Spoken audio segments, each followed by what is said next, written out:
think probably the headline question in any study of Christmas Carol is about Scrooge changing as a character. Now, the examiner might dress this up in various different ways. How does Scrooge transform? How does Scrooge change? How does Scrooge go on a journey of redemption? All of them are essentially asking the same thing. How does Scrooge turn from a miserly, grumpy, greedy old man at the start into someone kinder, more gentler, and more contributive to the society he's in? So just like normal, I'm going to go through my essay, I'm going to go through the 4 quotes, and I'm going to go through the layers of interpretations I will be making, all of which are colour coded for our mark scheme. So, how does Dickens portray the transformation in Scrooge? So, anything to do with Scrooge, I'd be opening up that Scrooge represents us. We can all be kinder, gentler, more selfless, and less well-focused. But I'd also talk about how his redemption, the way he saves Tiny Tim, the way he becomes a better person, that reflects, therefore, that there is a possibility for all of us to be better, but also a necessity for us all to be better. If Scrooge had not changed, Tiny Tim would be dead. If Scrooge had not changed, he would be forgotten and identityless. So it's not just a possibility for us, but we must do it for the good of our society.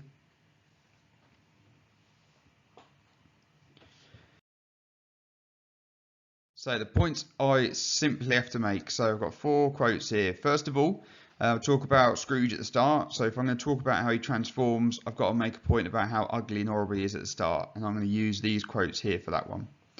I'll then talk about, though, on his journey of redemption. First of all, he rejects the change. He doesn't want to change. And I'd use that quote there for that one. Then I'll be talking about how, although he rejects the change, there's almost divine intervention. There's a meaning from God about the importance of the change, and I'd use that quote there. And then finally, if I'm going to talk about his transformation, I've got to show what he's like at the end, and I'm going to use that quote there.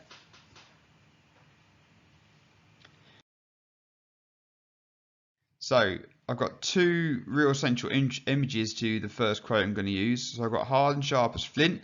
Flint being a really hard stone that if you scratch it together, makes sparks, makes fire. And the other one is solitary as an oyster. So the ugly little things that are in their ugly little shells, but you open up and sometimes they've got a pearl in them. That's what I'm talking about here. So I think these are 2 really clever quotes because on one side, flint and oysters, they're both hard, they're both unattractive. They're also quite numerous, right? There's loads and loads of flint in the world, there's loads of oysters in the world. So Scrooge is not an exception. The characteristics that make him ugly, they are in all of us, they're reflected across the whole of society. But, just like Scrooge, both of these harsh and ugly exteriors mask something precious. So flint, as I say, creates fire. Fire is always going to be a symbol of warmth, comfort and hope, showing that yes, Scrooge is hard and sharp, but there is hope for him. He can be a better person. He can give our society a warmth and comfort. And oysters, as I say, they conceal a pearl. And pearls, if you give your wife or your girlfriend or someone a nice pearl necklace, it's a symbol of beauty, symbol of perfection, a symbol of love. So, but in both cases, the judgment we make of our flint and oyster, the judgment we make of Scrooge, does not match the reality of the potential within him. And now this is the first of a great number of food references, and you could do this whole essay using nothing but food. We've got here oysters. Later on, you will see that the door glows like a bad lobster. Scrooge then blames a bit of beef on his vision of Jacob Marley. Ghost of Christmas Present turns up on apples, oranges and pears. In the children, ignorance and want, they're described as stale. And then obviously at the end, when his redemption is complete, Scrooge buys the Cratchits, the prize turkey. Now, if you think about these symbols of food, that tells the story of Scrooge's redemption. So oysters and lobsters, they're meals of the wealthy, before he's then being focused on beef and apples and oranges and pears. So that's the meals of the common man. Stale would suggest that he's wasting that opportunity, he's wasting the chance to make good of things. And then at the end, that prize turkey, again, that symbol of wealth, he's then giving that, gifting that to the common man. So through that symbolic development, we see the cycle of Scrooge's redemption becoming complete.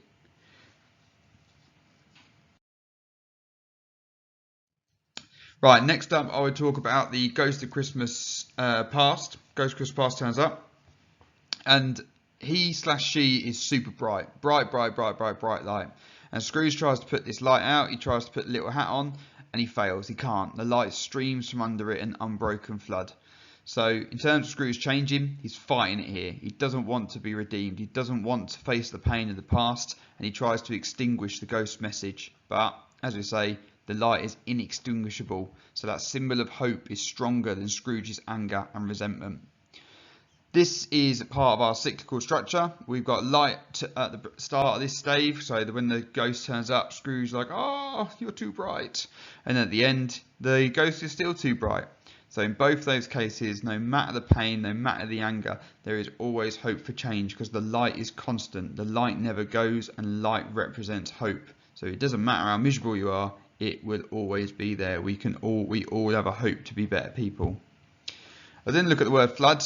Floods can't be stopped. If something gets flooded, it consumes all around it. So Scrooge's moment of redemption is coming. He won't be able to fight that off. He's going to be consumed by the Spirit's lessons, and the old Scrooge will drown and disappear off, and a new Scrooge will rise to the surface.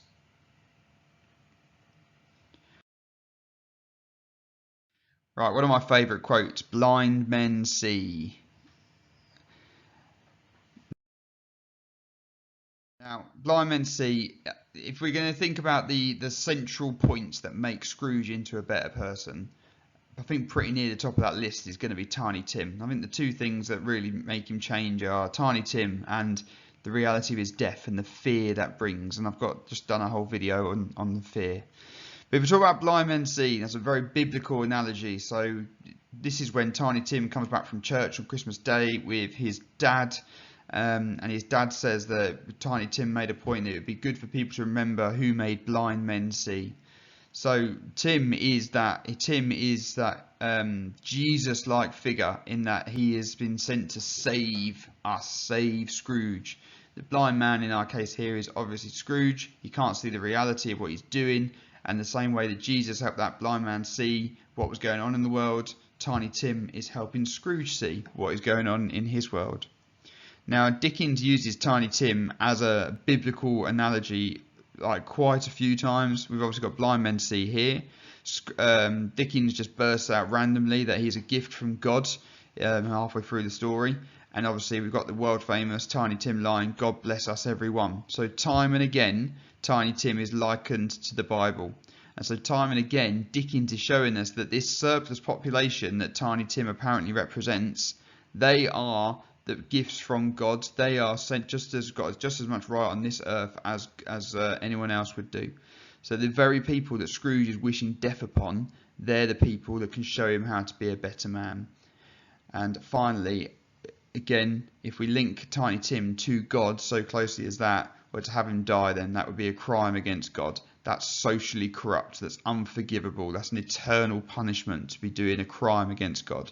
So as a society, this is exactly what we're doing, and Scrooge realising this, that's one of the key things that drives Scrooge to change. Okay, and the last one is loaded with some really, really nice images of the redemption being complete. So he wakes up on Christmas morning and he says, "I'm as light as a feather, as happy as an angel, and as merry as a schoolboy." Well, isn't it perfect that his transformation is complete on Christmas morning? All the ghosts have come at night time. Jacob Marley's come at night time. We've had darkness so far. And voila, nice bit of pathetic fallacy. Morning is a time of new beginnings. The sun coming up is the light after the dark. Like, we've got loads and loads of real nice analogy there about how this redeemed Scrooge is the beginning of a brand new start for him. I think there's quite a nice symmetry here that a minute ago, well, at the start we were talking about solitary oysters, and now if you think about all the things he's now being compared to, feathers, angels, schoolboys, they come in groups. Feathers are at their most beautiful when they're all together on a bird, Angels, if you think about the Christmas story, because this is a Christmas carol, they came down as a big group. They were the messengers to the shepherds. And then the schoolboys, well, schoolboy normally is found in the class of other schoolboys and schoolgirls.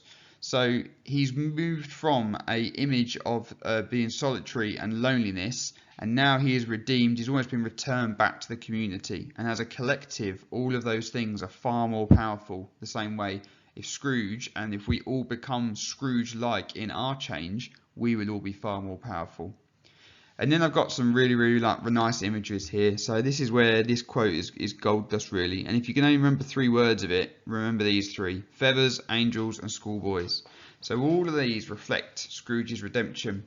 Feathers is the analogy that Scrooge has been given a freedom and a peace. He's no longer burdened with greed. He feels lighter now that he is redeemed.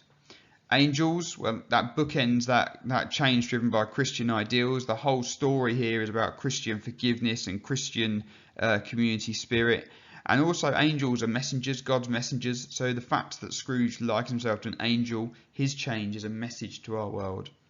And finally, schoolboys. Schoolboys full of optimism, ambition, excitement. They believe anything is possible. They're ready to take on the world. And so therefore this newly redeemed Scrooge, now he is a better person. He now sees a whole new world of hope and opportunity.